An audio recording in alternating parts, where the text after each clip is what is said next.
uang 1 bulan. Kalau tepat 1 bulan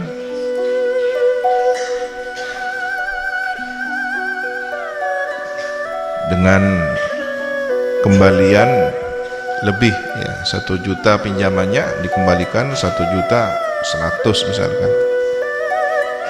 Nah ini ditambah, tidak hanya 1.100.000 tapi 1.500.000, 1 juta sekian. Bahkan ketika ditunda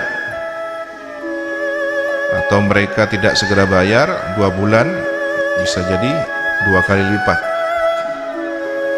Dari yang semula 100 bisa 200, semula 200 bisa menjadi 400. Nah di sini redaksi ayatnya harus difahami secara tegas bahwa praktek ribawi ini bukan hanya sesuatu yang dimakan. Jangan disalah pahami bahwa ayatnya melarang tentang memakan. La ta'kulu, janganlah memakan kamu sekalian ar-riba, kepada hasil dari praktek ribawi. Jangan seperti pemikirannya orang yang jahil, tidak paham tentang teks ayat yang sebenarnya, apa yang dimaksud oleh ayat tersebut. Dengan dalil, kan ayatnya mengatakan jangan makan riba. Saya tidak makan riba, saya hanya menggunakan. Ini makan ini kebiasaannya, umumnya saja hasil riba dimakan. Selain itu ya juga haram, mau dijadikan pakaian hasilnya, mau dibelikan kendaraan. Jangan ada bantahan saya tidak makan riba, hanya menggunakan riba. Hasil riba saya belikan mobil, tidak saya makan mobilnya. Ini akal-akalannya. Jangan seperti memahami ayat la taqrabuz zina, jangan mendekati zina. Oh kalau begitu zina sekalian tidak apa-apa, yang tidak boleh mendekatinya. Ini dungu. Bukan hanya jahil, bukan hanya bodoh. Mungkin juga ditambah lagi, kan ayatnya menjelaskan at'afa mudha'afa, berkali lipat. Mun sakuni tak apa ini.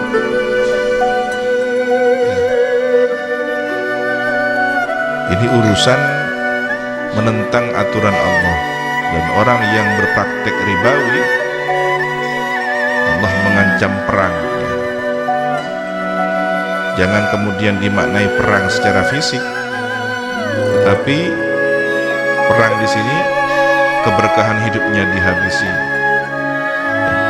Orang yang berpraktek ribawi, lihat hasilnya, lihat perjalanan hidupnya, bagaimana dia dengan keluarganya, bagaimana anak istrinya, bagaimana keluarga besarnya, rumah tangganya, bagaimana hubungannya dengan keluarga saudara-saudaranya, dengan orang tuanya. Sering saya ceritakan berapa kali ada orang sowan kepada Abu Yazid Muhammad Al-Maliki dengan wajah murung, wajah penuh dengan kesedihan. Dia cerita bahwa mengalami suatu musibah yang sangat besar. Dia ada masalah dengan istrinya, cekcok, bertengkar dengan istrinya sampai mengarah kepada perceraian, nyaris bercerai, nyaris jatuh telak. Anak-anaknya juga menjadi korban, bahkan salah seorang anaknya yang masih kecil sakit dan mati. Kemudian dia cerita juga ada masalah harta dengan saudara-saudaranya. Alhasil hidupnya runyam, penuh dengan problem. Abu Yazid Muhammad dengan kasyafnya beliau, ya, kami husnudzan beliau adalah walinya Allah dan mengetahui, diberitahu oleh Allah bahwa orang ini ada masalah. Langsung ditanya, pekerjaannya kamu apa? Langsung ditanya pekerjaannya. Saya bekerja di bank konvensional, bank yang biasa menggunakan sistem ribawi, kredit, pinjam, kembaliannya sekian dengan berbagai cara, ya. Apapun ditawarkan, mulai dari kredit rumah, kredit kendaraan, sampai kalau perlu kredit haji, ya. Ujung-ujungnya ribawi semua. Nah, kemudian oleh Abuya Sayyid Muhammad Al-Maliki, orang tersebut diarahkan untuk berhenti dari pekerjaannya. Insya Allah akan diganti yang lebih baik oleh Allah Subhanahu wa Ta'ala. Nah, orang ini patuh mentaati nasihat Abuya. Dia setelah menghadap Abuya, setelah sowan, tidak berapa lama kemudian dia berhenti, resign dari pekerjaannya di bank konvensional tersebut. Tidak berapa lama, hitungan beberapa bulan kira-kira, datang lagi dengan wajah berbinar-binar, senyuman. Terima kasih Sayyid. Bagaimana kabar keluargamu? Bagaimana kabar kondisimu? Alhamdulillah, hari ini saya jauh lebih baik dari yang ketika bertemu antum.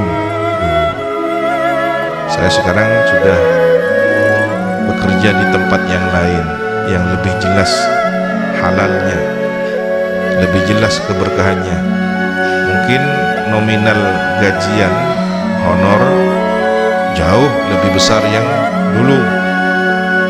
Bank konvensional bayarannya tinggi.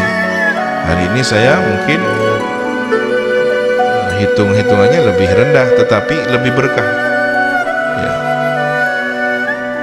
Saya sudah tidak ada masalah lagi dengan istri, dan alhamdulillah diganti oleh Allah. Anak yang wafat, yang mati, diganti istri saya sekarang sudah hamil lagi, dan saya sudah baikan, sudah berdamai dengan saudara-saudara saya tentang harta, ya. Jadi kekayaan itu jangan diangkakan, jangan dinominalkan berapa sekian berapa, tapi kebahagiaan bersama istri itu kaya, kebahagiaan bersama anak-anak itu kaya, anak sehat walafiat itu kaya, akur, rukun, damai dengan saudara-saudara itu kaya. Apa pentingnya nominal sekian M, sekian triliun, tetapi dia tidur tidak nyenyak, hidupnya problem, fisiknya sakit, mentalnya, jiwanya juga sakit. Apa itu kekayaan yang sesungguhnya? Nah, ini ancaman bagi orang yang masih berpraktek ribawi.